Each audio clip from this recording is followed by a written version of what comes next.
Assalamualaikum warahmatullahi wabarakatuh. Baik, untuk kesempatan kali ini saya ingin menjelaskan langkah-langkah cara uji independen sampel t-test dengan menggunakan SPSS. Dapat dilihat pada tabel, terdapat data hasil belajar untuk kelompok A dengan kode 1 dan untuk kelompok B dengan kode 2. Langkah pertama, buka lembar kerja SPSS, lalu klik variabel view. Selanjutnya adalah tahap mengisi properti variabel dengan pertama hasil dan variabel kedua kelompok.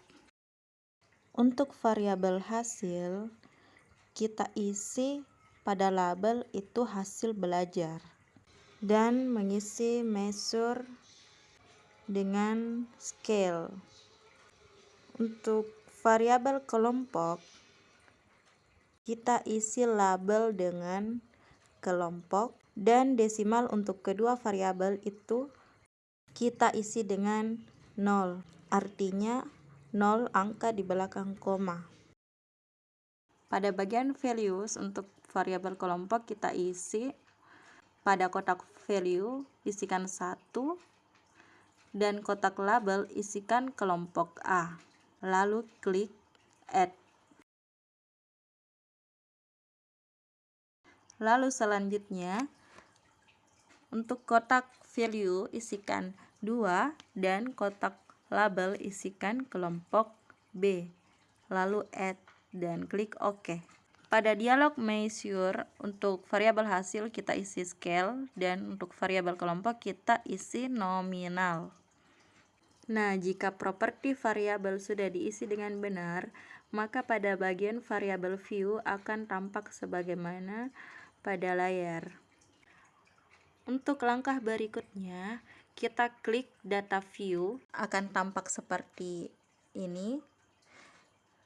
Dan untuk variabel hasil, kita copy dari data yang ada di Microsoft Excel.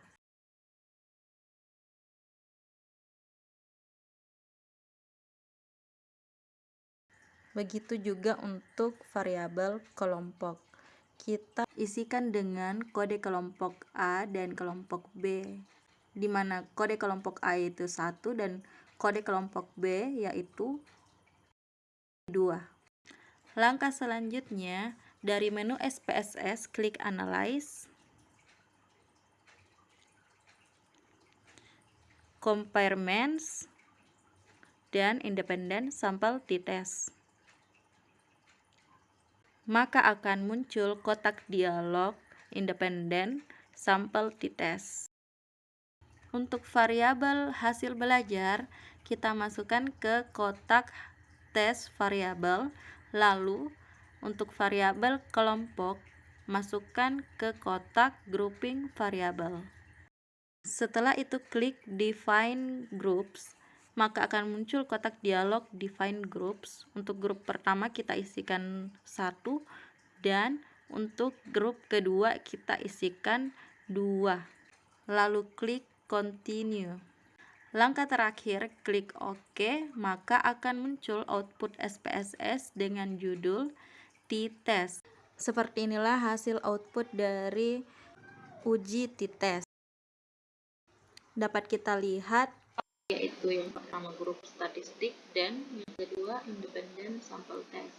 Dapat dilihat di dalam grup statistik terdapat hasil belajar. Untuk kelompok A mempunyai nilai N sebanyak 10 orang siswa dengan min rata-rata 70,10. Dan untuk kelompok B mempunyai nilai N sebanyak 9 orang dengan min atau rata-rata 86,44. Jadi, dengan demikian, secara deskriptif statistik dapat disimpulkan ada perbedaan rata-rata hasil belajar siswa antara kelompok A dengan kelompok B. Dapat dilihat di dalam independent sample test di sini. Pada hasil belajar equal variance assume mempunyai nilai signifikan 0,516, di mana 0,516 ini lebih besar dari 0,05, maka dapat disimpulkan bahwa varian data antara kelompok A dengan kelompok B adalah homogen atau sama. Jadi, penafsiran tabel output independent sample test berpedoman pada nilai yang terdapat pada equal varian asum, di mana signifikan dua tail ini mempunyai nilai 0,000,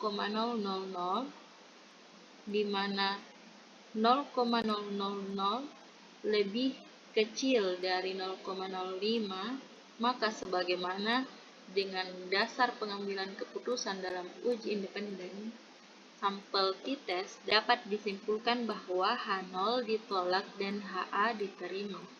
Dengan demikian, dapat disimpulkan bahwa ada perbedaan yang signifikan antara rata-rata hasil belajar siswa pada kelompok A dengan kelompok B.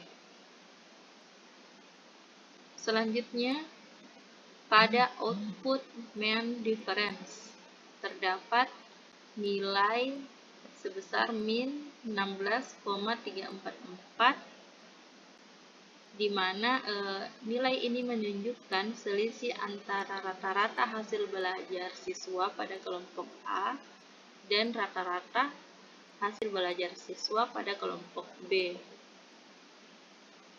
Dan selisih perbedaan tersebut adalah min 20,287 sampai min 12,402. T hitung di sini bernilai negatif, bukan merupakan kesalahan, namun T hitung bernilai negatif ini disebabkan karena nilai rata-rata hasil belajar pada kelompok A lebih rendah dari rata-rata hasil belajar kelompok B. Maka jika kita menggunakan pengambilan keputusan dalam uji independen sampel test melalui perbandingan antara nilai T hitung dengan T tabel, maka nilai T hitung di sini dapat berarti positif, yakni 8,748. Itulah tadi penjelasan dari uji independen sampel t-test. Sekian dan terima kasih.